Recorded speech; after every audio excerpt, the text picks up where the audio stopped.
Génesis 31, verso 17. Entonces se levantó Jacob y subió sus hijos y sus mujeres sobre los camellos y puso en camino todo su ganado y todo cuanto había adquirido, el ganado de su ganancia que había obtenido en Padán Aram, para volverse a Isaac, su padre, en la tierra de Canaán. Pero Labán, su suegro, había ido a trasquilar sus ovejas, y Raquel, la esposa de Jacob e hija de Labán, hurtó los ídolos de su padre. Y Jacob engañó a Labán arameo, no haciéndole saber que se iba. Huyó pues con todo lo que tenía y se levantó y pasó el Éufrates y se dirigió al monte de Galaad. Y al tercer día fue dicho a Labán, el suegro, que Jacob había huido. Entonces Labán tomó a sus parientes consigo y fue tras Jacob camino de 7 días y le alcanzó en el monte de Galaad. Y vino Dios a Labán arameo en sueños aquella noche y le dijo: guárdate que no hables a Jacob desconsideradamente. Alcanzó pues Labán a Jacob, y éste había fijado su tienda en el monte, y Labán acampó con sus parientes en el monte de Galaad. Y dijo Labán a Jacob: ¿qué has hecho que me engañaste y has traído a mis hijas como prisioneras de guerra?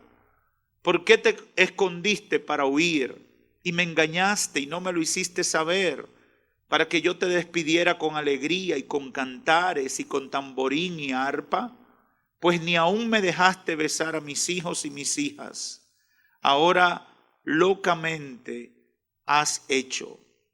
Poder hay en mi mano para hacerle mal, mas el Dios de tu padre me habló anoche diciendo: guárdate que no hables a Jacob desconsideradamente. Y ya que te ibas, porque tenías deseo de la casa de tu padre, ¿por qué me hurtaste mis dioses? Respondió Jacob y dijo a Labán: porque tuve miedo, pues pensé que quizás me quitarías por fuerza tus hijas. Amén. Pueden sentarse.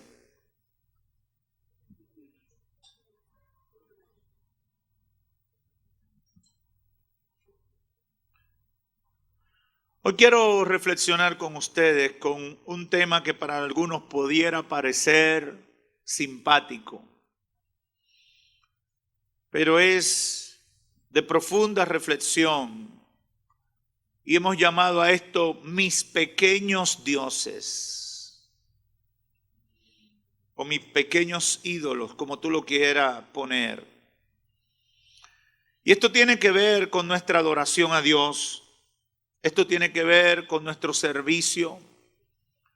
Esto tiene que ver con nuestro compromiso.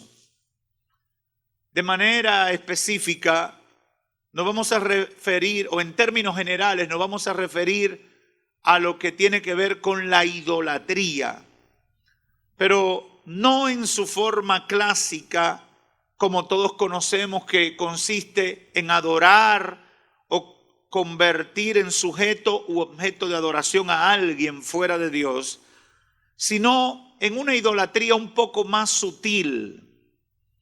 Tengo la particular opinión de que Satanás es más efectivo en contra de nuestra vida con las sutilezas que con los enfrentamientos claros y categóricos. Creo que puede destruir más fácil la vida de una gente con sutilezas que con ataques frontales. Pero en el día de hoy quiero hablar fundamentalmente de la idolatría sutil, y me refiero a ella en el sentido de esa conducta que asumimos al desviarnos o compartir nuestra atención a Dios, nuestra adoración a Dios, nuestra fe o nuestra confianza en el Señor con otros dioses que a nuestro modo de ver muchas veces decimos que no compiten con Dios, pero sin proponernos se convierten en un estorbo para nuestra atención y nuestra fidelidad al Señor. Espero que el Espíritu Santo en esta noche nos ayude a identificar esos pequeños dioses, porque están en la mayoría de nosotros, existen, porque es necesario desarraigarlo de nuestra vida y procurar que no se conviertan en estorbo en nuestra relación con Dios, en nuestra adoración a Dios, ni tampoco en nuestra confianza a Dios. Porque Dios es un Dios exigente. Mucha gente no lo entiende, pero es así. La Biblia entera habla en esos términos. Dios es un Dios exigente. La gente quiere ver a Dios como un Dios circunstancial, medalaganario, o un Dios definido para momentos religiosos y particulares. Pero Dios no. Dios, el Dios de la Biblia, es un Dios exigente, que tiene unos requerimientos, asume compromisos, pero tiene requisitos. La gente se ha inventado una imagen distorsionada de Dios que no tiene que ver nada con el Dios de la Biblia. El Dios de la Biblia es exigente, tiene requisitos, tiene compromisos, así como Él lo asume con nosotros a través de sus promesas.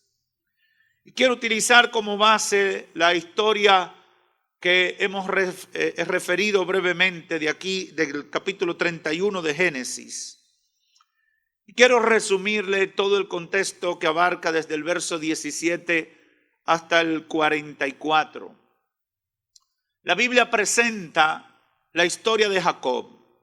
¿Quién era Jacob? Uno de los nietos de Abraham, quien, como muchos saben, Jacob engañó a su hermano para obtener lo que en aquel tiempo se llamaba, y Dios había establecido, la primogenitura, que consistía fundamentalmente en el derecho a la herencia espiritual y familiar que se le otorgaba al hermano mayor. Este engaño que provocó Jacob para obtener la primogenitura cuando no le correspondía porque era el menor, provocó que tuvo que salir huyendo del entorno familiar, porque su hermano, ante el engaño, lo amenazó y declaró que lo mataría cuando su padre muriera. Se iba a salvar mientras el viejo estuviera vivo. Hay hermanos así que dicen, yo me voy a vengar, pero cuando papá se muera. Porque lo tienen guardado, pero no quieren causarle dolor a los progenitores. Es a partir de esa experiencia que Jacob llega donde vivía Labán, quien era su tío por ser hermano de su madre. Allí Jacob, dice la Biblia, se enamora de Raquel, la menor de las hijas de Labán, trabaja 7 años por ella, su suegro lo engaña, le entrega la mayor y luego también le entrega por 7 años más a su amada Raquel. Jacob levanta su familia alrededor de su suegro Labán y al pasar los años surgen los problemas porque Dios estaba bendiciendo a Jacob y llegaron los conflictos entre los criados, empleados y los mismos familiares. Es en ese momento cuando la familia crece, cuando los bienes crecen, cuando las propiedades crecen, cuando los animales en esa economía agrícola de ese tiempo crece, que se genera los conflictos que llevan a Jacob a tomar la decisión de que tiene que separarse de su suegro. Y aquí en el verso 17 vemos que él decide salir de manera escondida, porque ya él no confiaba en su suegro, lo engañó varias veces. Si usted se lee los capítulos anteriores, se va a dar cuenta que el suegro era un zorro. El suegro de Jacob no era fácil, diríamos los dominicanos. Se salía con la suya. Y entonces Jacob, que tampoco era fácil, no confiaba en el suegro.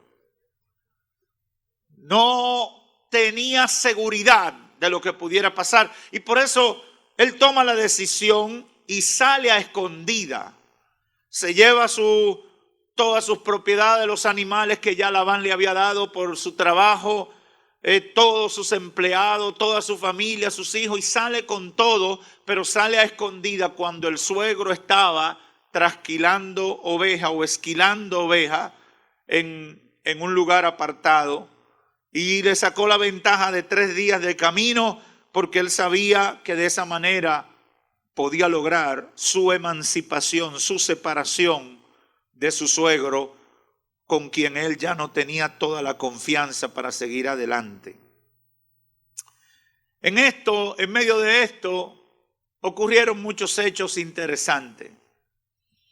Raquel, la esposa amada de Jacob, cuando se iban, se llevó los ídolos que adoraba su padre. Dicen algunos analistas bíblicos que esto eran pequeñas esculturas, algunos creen que eran pequeñas figuras que en esos territorios esa gente adoraba. Y entonces formaban parte del activo familiar de Labán y sus hijos. El extranjero ahí era Jacob. Él había llegado a ese lugar, él había llegado a esa casa y él había convivido con esa familia, aunque el Dios al que él le servía no pertenecía a esas esculturas. Él le servía al Dios de sus padres, el Dios de Abraham y el Dios de Isaac, Jehová, el Dios de Israel. Una de las cosas impresionantes o preocupantes para Labán era que le habían hurtado sus ídolos. Y quien hizo eso fue su amada hija, Raquel, la esposa amada de Labán. Y la esposa amada de Jacob. Cuando Labán llega y encuentra a Jacob y a su familia, le dice: ¿por qué me has hecho esto? ¿Por qué saliste de esa manera? Yo te hubiera despedido como familia, yo hubiera hecho una fiesta, yo hubiera tocado tambora, clarines y todo lo que se usaba en el momento. Yo hubiera hecho una despedida. Y le dice: pero lo que más me duele es que tú me robaste mis ídolos, mis objetos de adoración. Jacob reacciona sorprendido porque él no se había dado cuenta de que su esposa había hurtado estas figuras. Jacob no sabía que Raquel era quien había tomado estos ídolos y reacciona sorprendido y enojado por la desconsideración del suegro hacia su persona. El suegro insistió y dijo: ustedes tuvieron que llevarse los ídolos porque ellos estaban ahí y con la partida de ustedes desaparecieron. Y decidieron de mutuo acuerdo revisar toda la caravana de Jacob.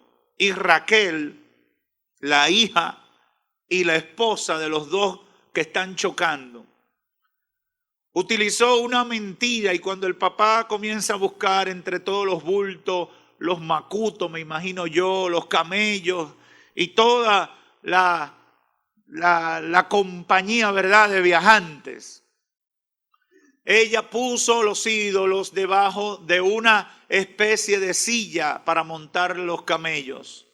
Se sentó sobre ella y cuando el papá estaba buscando, le dijo a su papá que no se podía levantar porque tenía la menstruación. Todo para esconder los pequeños ídolos que había hurtado. Luego Labán y Jacob hicieron las paces. El viejo lo dio todo por perdido, pero hizo un pacto con su nuero de no agresión y cada quien tomó su camino, quedándose Raquel con los ídolos de su padre.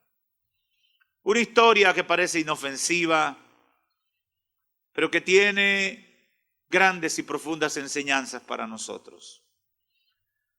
Y yo comenzaría diciendo que aquí tenemos un ejemplo de los errores que comete la gente por aferrarse a cosas que considera por debajo del Dios Todopoderoso, pero cosas que le llevan a cometer toda clase de pecados simplemente por no despegarse de ellas. Óigame bien, y aquí está la sutileza de esto. Cosas que considero por debajo de Dios, pero son tan fuertes que estoy dispuesto a asumir cualquier riesgo, cualquier peligro, cometer cualquier pecado con tal de mantenerme apegado a esas pequeñas cosas. Cuando Labán fue a buscar a su nuero y a su hija porque se habían ido, iba dispuesto a pelear y a derramar sangre. Y la sangre no fue derramada porque Jehová se le apareció a Labán y le dijo: no me lo desconsidere, azútalo, pero no me lo desconsidere. Solamente por eso. Entonces vemos que el peligro de la situación que generó Raquel fue un peligro grande. Y la pregunta del $1.000.000 sería: ¿por qué esa bendita mujer se llevó esos ídolos? Existen muchas posibles razones, pero yo meditando identifiqué 3 posibles razones. Número 1, porque tenía fe en ellos y quería poder contar con ellos al partir al extranjero, porque nadie sabe. Hay gente que dice: bueno, Jehová es mi Dios, el Dios del cielo, el que controla el mundo, el universo, pero por si acaso déjame tener mi virgencita aquí guardada. Porque en el caso que Dios no me oiga rápido, yo por lo menos le prendo un velón y algo se va haciendo en lo que Dios me responde.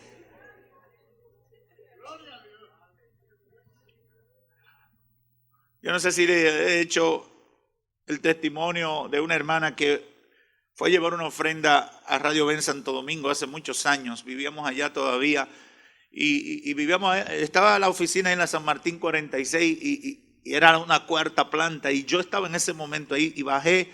La hermana tocó el timbre y dijo: vengan, bajen. Aquí yo tengo una ofrenda de 100 pesos para el ministerio. Digo: gloria a Dios. Hermana, déjeme ir a hacer el recibo y vengo. Y me dice: no me tiene que hacer recibo, hermano. Yo sé que usted es el hijo del pastor y eso va a llegar donde tiene que llegar. Y no se preocupe, dígale al pastor que estoy orando, que yo tengo un fracatán aquí, que si me lo saco.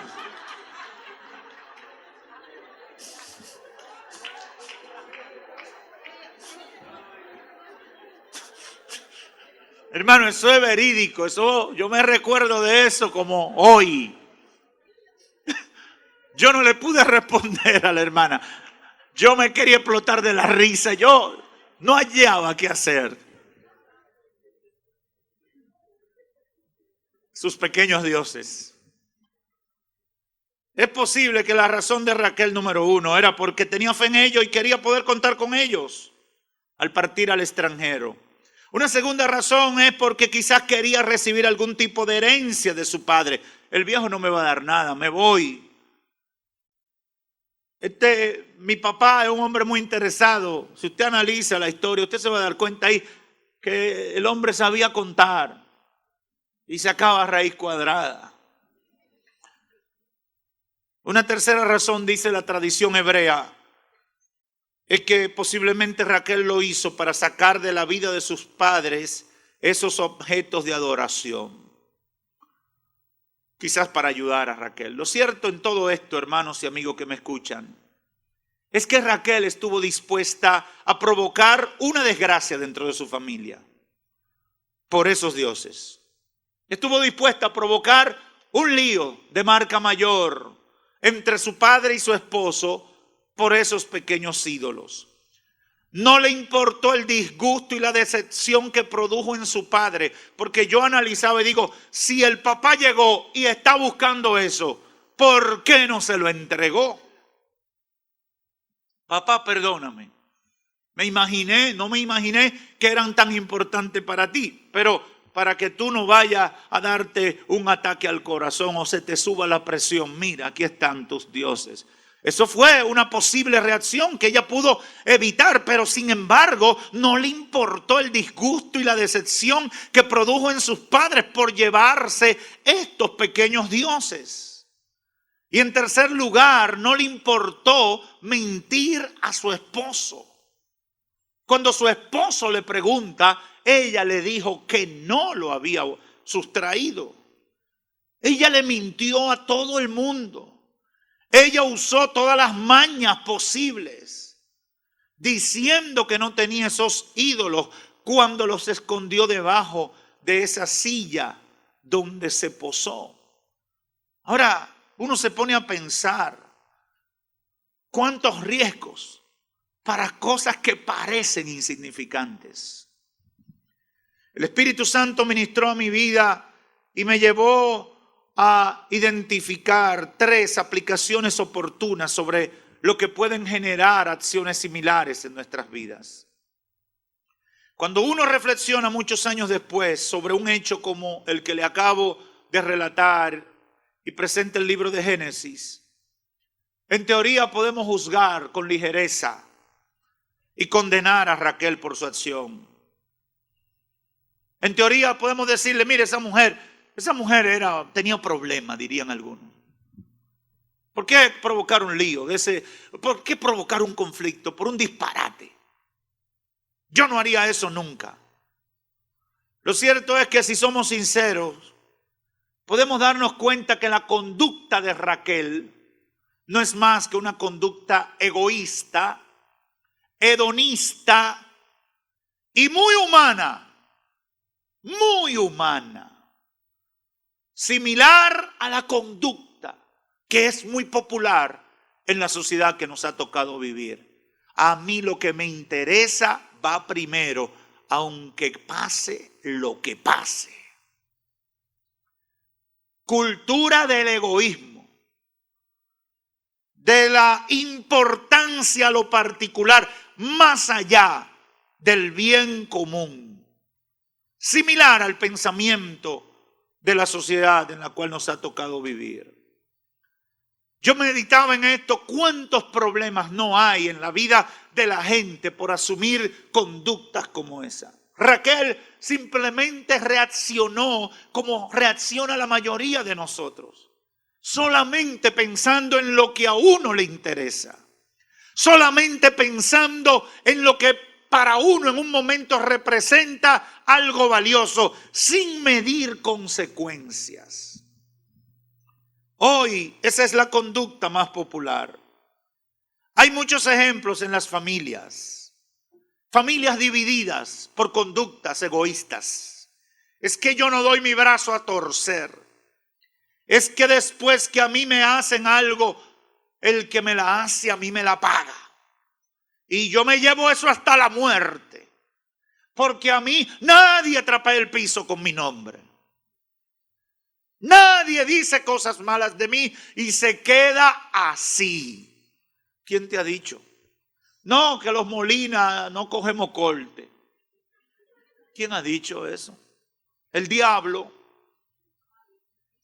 Porque a veces hay que coger corte. A veces hay que humillarse. A veces hay que poner la otra mejilla. A veces hay que hacer sacrificios con tal de garantizar el bien de la mayoría y sobre todo mantener la comunión con el Dios del cielo. Raquel actuó como actúa mucha gente a veces en las relaciones de empresas y negocios. ¿Cuánta gente no traiciona en un empleo? ¿Cuánta gente no serrucha el palo, como decimos nosotros, para quitarle la posición al que está por encima? ¿Cuánta gente no habla mal de aquel que le tendió la mano con tal de superarlo y ponerse por encima de ese? ¿Cuánta gente no hace cosas como esas? En los negocios, ni hablar. Cuánta gente que trabaja para una empresa, dentro de la misma empresa está sonsacándole los clientes para montarla de ellos particularmente. Y creen que son puertas que Dios le está abriendo. Y son unos traidores, egoístas, abusadores que están aprovechándose de aquel que le tendió la mano y le dio una oportunidad para ganarse la vida. Esa actitud egoísta de buscar obtener un beneficio para nosotros, aunque eso implique el sacrificio de todo lo demás, es lo que ha dado razón de asistir a lo que se conoce como el materialismo y el individualismo que hoy nos está ahogando como sociedad. Esa es la triste realidad. En segundo lugar, el Espíritu Santo ministró a mi espíritu al reflexionar sobre este ejemplo bíblico para llamar la atención y darnos cuenta que la fe en Dios de Raquel, la fe que Raquel había conocido o que había desarrollado en el Dios de Israel, era una fe compartida. Una fe compartida con los dioses a los cuales le servía Labán, su padre. Y aquí quiero llamar la atención porque esto es más importante de lo que usted pueda pensar.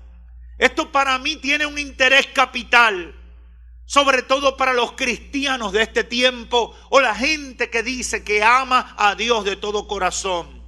Es una advertencia para la idolatría que sutilmente Satanás puede levantar en nuestra mente y nuestro corazón. Y como le decía al principio, la idolatría con sutileza, el pecado con sutileza es más dañino que el pecado o la provocación y tentación frontal. Dios había obrado en la vida de Raquel. De eso no le cabía la menor duda. Dios había estado en la vida de ellos.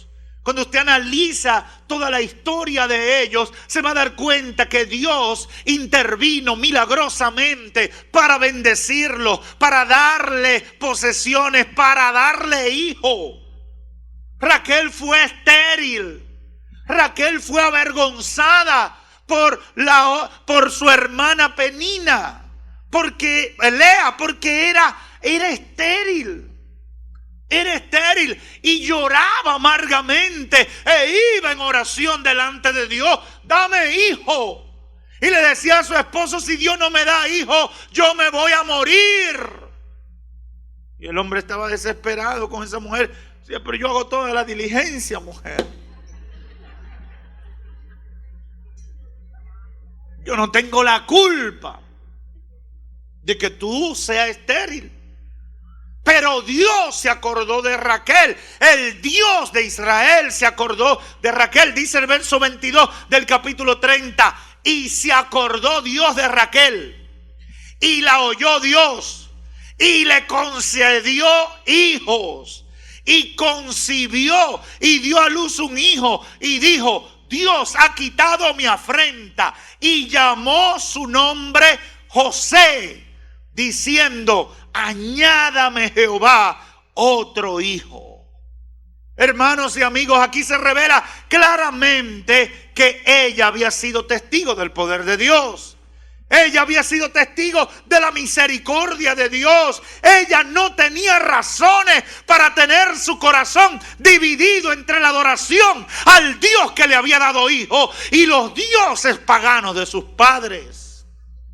No tenía razón. Pero lamentablemente tenía una fe compartida. Un poquito para Jehová y un poquito para estos que están aquí por si acaso. Tristemente hoy en día mucha gente vive de esa manera. No pueden negar la obra de Dios en su vida. No pueden decir que Dios no ha obrado en su vida.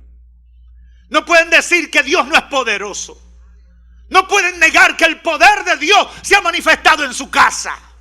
No pueden negar que el poder sanador de Dios ha obrado en una situación de salud.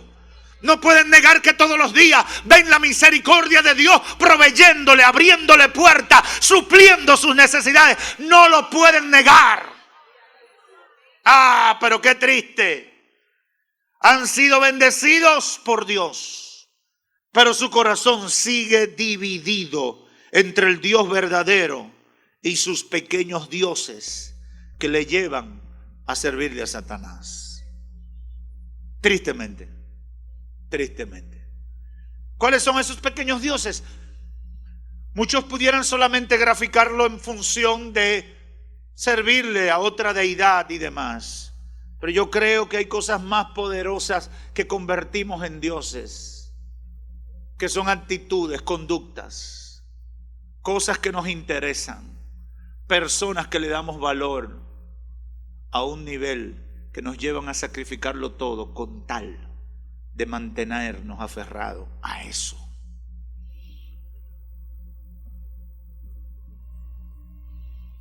Al meditar en este relato, en tercer lugar, no puedo evitar pensar en esos pequeños ídolos que están en nuestra vida. Esos pequeños dioses que están en nuestra vida.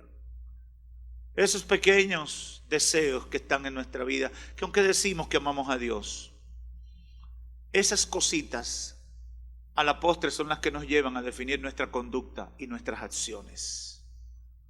¿Cómo es eso, pastor?, dirán algunos. Muy simple.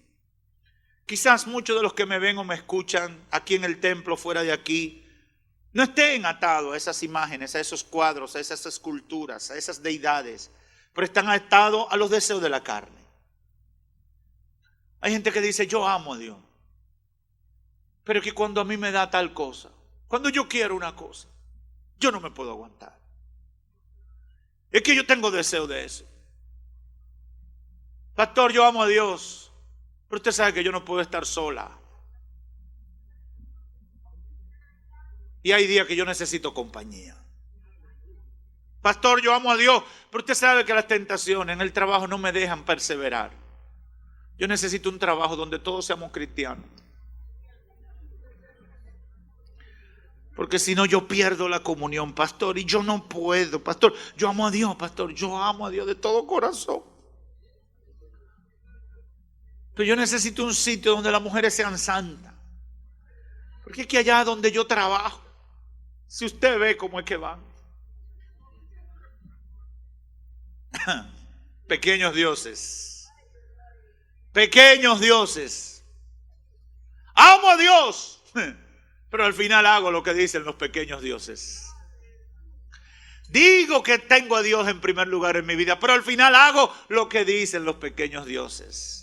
Pequeños dioses que se manifiestan en mi forma de ser o carácter. Cuánta gente que dice que ama a Dios y que le sirve a Dios, ay, pero no cambian ese carácter. Es que a mí hay que buscarme la vuelta. A veces yo he visto gente que son peores que una caja fuerte de un banco federal. Que la combinación tiene que ser con huella, con el iris de los ojos, con 4 o 5 gente diferentes, un negrito, un blanquito, un gordito, un indio, apache por si acaso, para poder abrirlo y poder descubrir qué es lo que ellos tienen en ese corazón. Eso es terrible. Gente que se aferran, es que yo soy de esa manera. Yo me convertí, pero a mí no me pueden hacer eso. Óigame, ¿cómo tú puedes decir una cosa como esa? Esos son los pequeños dioses. Quizás no es una escultura, quizás no es un cuadro, pero es una conducta, es un detalle de tu carácter que te marca para toda la vida y al cual te aferras, menospreciando lo que Dios ha hecho en tu vida, denostando el poder de Dios que se ha manifestado en tu favor. Dios está demandando que tú le sirvas en espíritu y en verdad, más allá de esas cosas que te llevan a hacer lo que no conviene. Pequeños dioses, a veces es el dinerito que tengo, ¿no? Porque usted sabe que nosotros, la gente de dinero, no podemos juntarnos con la plebe. Pequeños dioses, ay, es que yo soy pobre, yo no puedo ir a esa iglesia. Estos son jipetuses.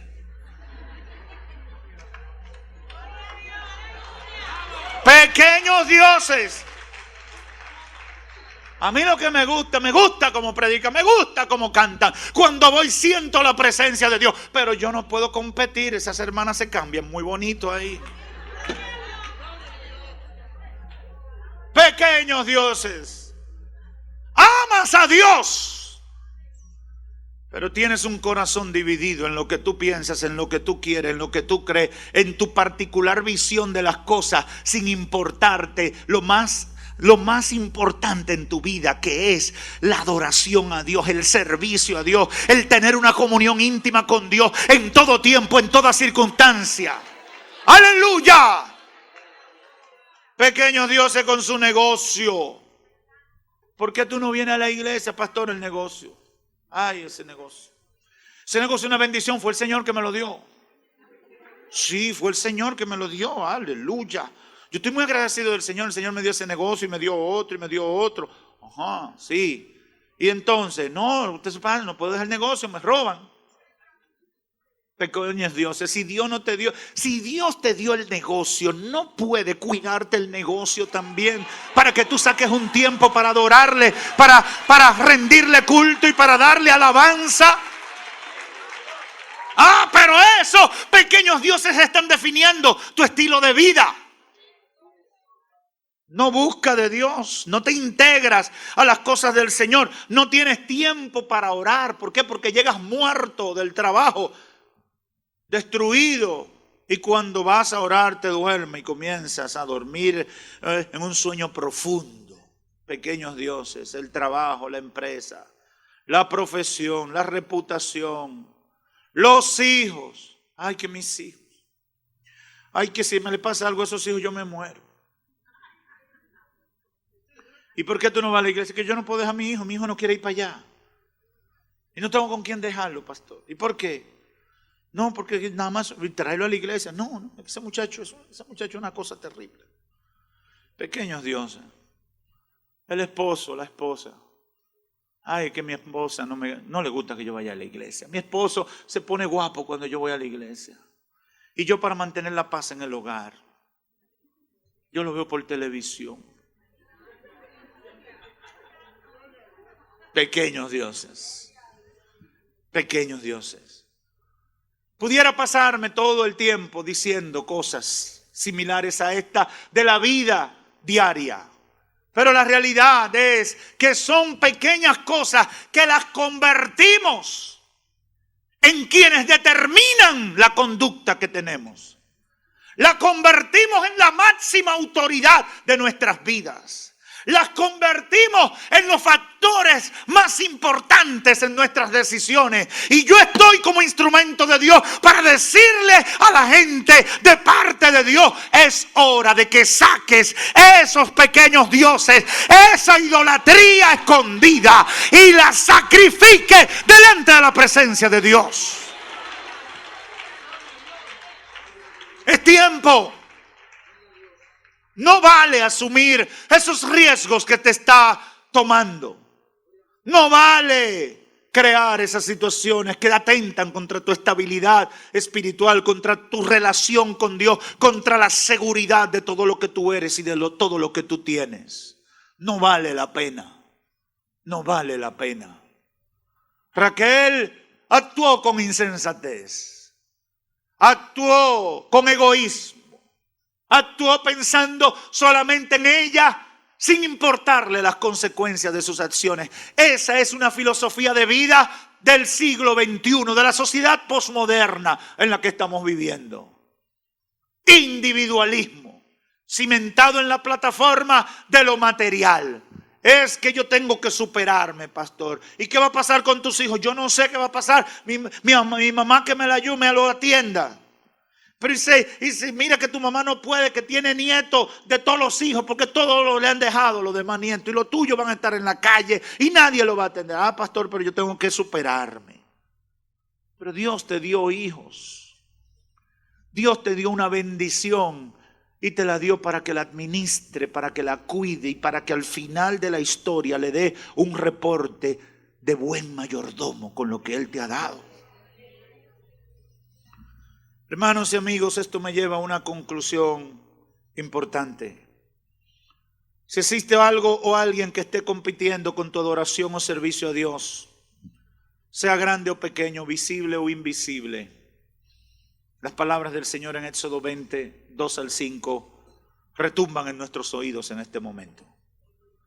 No tendrás dioses ajenos delante de mí. Oiga como dice el verso 2 del capítulo 20 de Éxodo.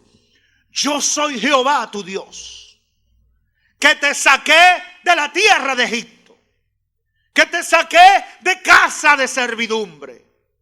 No tendrás dioses ajenos delante de mí.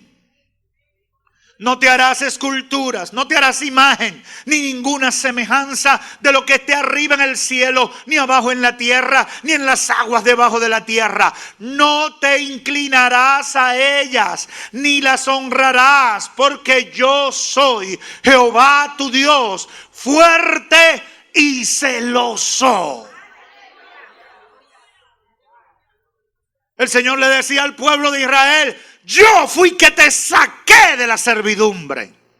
Yo fui que le di sentido a la vida de ustedes. Yo fui que me atravesé en el camino de muerte que llevabas. Por tanto, yo exijo estar en el primer lugar de todas tus decisiones y de todo lo que tú vas a hacer. Así que vamos a ver si ustedes se cuidan. Yo creo que ese es un mensaje oportuno para este tiempo. El Señor te dice en esta noche: yo te saqué de la servidumbre del pecado. Yo te liberté de los brazos del diablo que te tenía atado con cadenas. Yo te saqué de la ignorancia espiritual. Yo te liberté del mundo de las tinieblas que te tenía atado tu vida a los vicios. Yo soy Jehová. No tengo necesidad de competir con los diosesitos de juguete. Hay mucha gente como Raquel escondiendo lo que no deberían esconder y exponiendo su vida a cosas que no deberían exponerla por tal de aferrarse a cosas que no valen la pena. Cosas que no valen la pena. Jesús dijo: aquellos que no estén dispuestos a dejarlo todo por causa de mí, no pueden ser mis discípulos. Y yo declaro en el nombre de Jesús que hoy es día de liberación para todo el que me está escuchando. Tienes que sacar eso de tu corazón. Yo no sé cómo se llama, pero el Espíritu Santo ministraba mi espíritu. Dile: saquen eso de su corazón. Párense y sáquenlo de abajo de su regazo. Tienen que sacarlo para ver mi gloria en su vida, en su familia y en todo lo que hacen. Hay que sacarlo. Hay que sacarlo en el nombre de Jesús. Yo estoy con la espada del Espíritu para decirte: no más la conducta de Raquel. Es el tiempo de tener la conducta de los hombres de Dios, de las mujeres de Dios que adoran a Dios en espíritu y en verdad, que no se avergüenza de poner su fe y su confianza en el Dios que le ha demostrado que le ama en las buenas, que le ama en las malas, que le ama en cualquier circunstancia. Aleluya. Aleluya. Tienes que sacar eso de tu corazón. Tienes que sacar ese orgullo. El orgullo es del diablo. Que el Señor lo reprenda. Sácalo. No importa cómo venga disfrazado ese orgullo, sácalo. Y el Señor te va a dar los escenarios para demostrar que el orgullo ha muerto en tu vida. Aprende a humillarte y bajar la cabeza. Aprende a pedir perdón. Aprende a decirle a la gente: lo siento, me equivoqué. Pastor, pero usted está acabando con mi autoestima. No estoy acabando con ninguna autoestima. Dios no ha hecho porquería. Tú eres la expresión de la gracia y la misericordia de Dios. Tú eres un príncipe, una princesa de Dios. Pero tienes que salir de lo que te trae problemas y te pone en conflicto con el Dios de tu vida. Hay que salir. Hay que sacarlo. Eso no está ahí porque llegó y se metió solo. Nosotros le dimos cabida. Raquel le dio cabida a esos ídolos. Ella no tenía por qué hacerlo. No formaban parte de su nueva familia. Pero ella lo trajo y lo metió donde no debió meterlo. El Señor te dice en esta noche, saca esos pequeños dioses de tu vida. Saca esas conductas que te causan tanto conflicto, esas conductas que te hacen tanto daño. Hoy es tiempo de liberación para ti y comienza haciendo un compromiso sincero de solo hacer la voluntad de Dios en tu vida, sin permitir que nada ni nadie te separe de esa voluntad de Dios para tu vida. Pequeños dioses, orgullo, soberbia, impaciencia, debilidad de carácter, delicadeza y vulnerabilidad frente a todo lo que se dice y a todo lo que se hace. ¿Cuántos problemas tiene la gente? Yo a veces me quedo meditando, escuchando los problemas de la gente. Digo, Dios mío, ¿cuántos problemas tiene la gente? ¿Cuántas cargas que le detienen en su avanzar en la vida? ¿Cuántos problemas? ¿Cuántos problemas tiene la gente por causa de no seguir el modelo de Dios para su vida? El que conoce a Cristo aplica la palabra y comienza a vivir en obediencia a Dios. Se da cuenta inmediatamente que no necesitaba ninguna de esas cosas que le entorpecían la relación con Dios y la relación con la gente. Yo no concibo ningún cristiano con carácter difícil. Es que ese es mi apellido. ¿Quién te ha dicho? Es que nosotros somos así y a mí me criaron así y yo tengo que ser así. ¿Quién te ha dicho? Estás levantando un altar de una conducta equivocada. Y el Señor te dice en esta noche, ven y destruye ese objeto de idolatría, ese ídolo que le estás prendiendo vela en tu vida. Ven y destruye delante de mi presencia, porque quiero glorificarme en tu vida.